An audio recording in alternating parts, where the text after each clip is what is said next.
pathianin angai tunay pathianin Abraham ko ma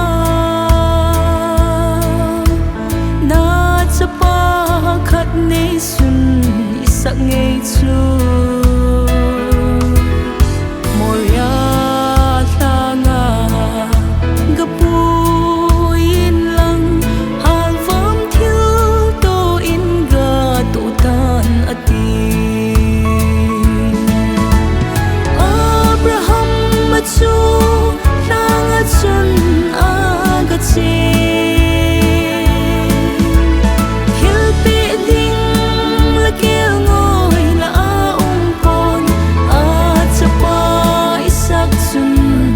Apachu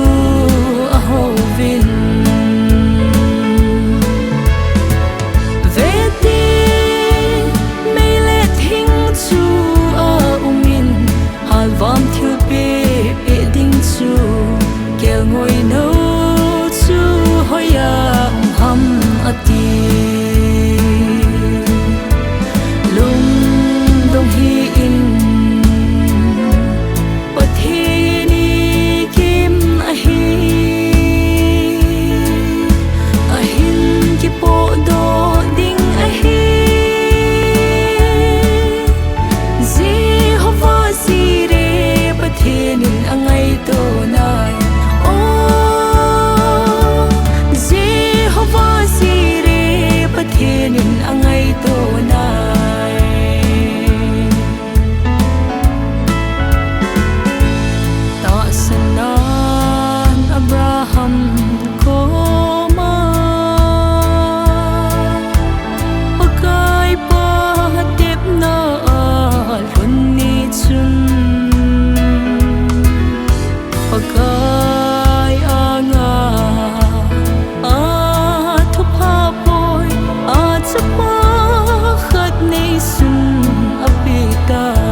Apachu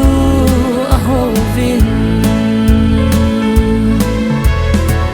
vete meilet hing chu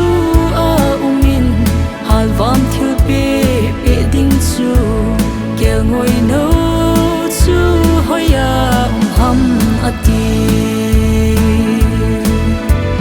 lung dong hi in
Apachu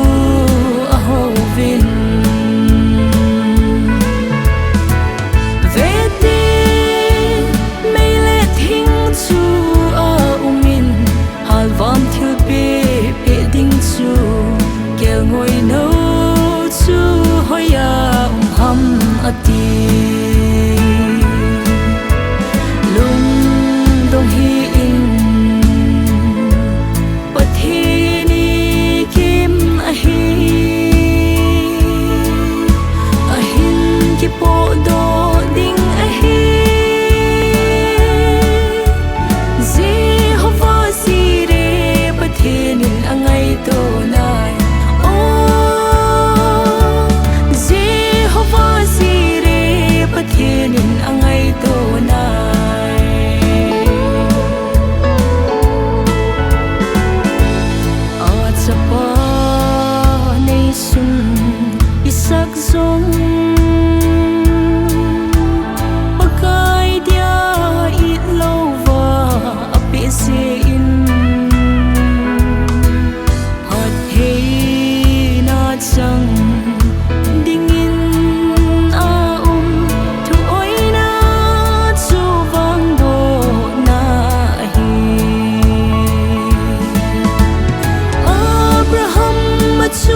apa chu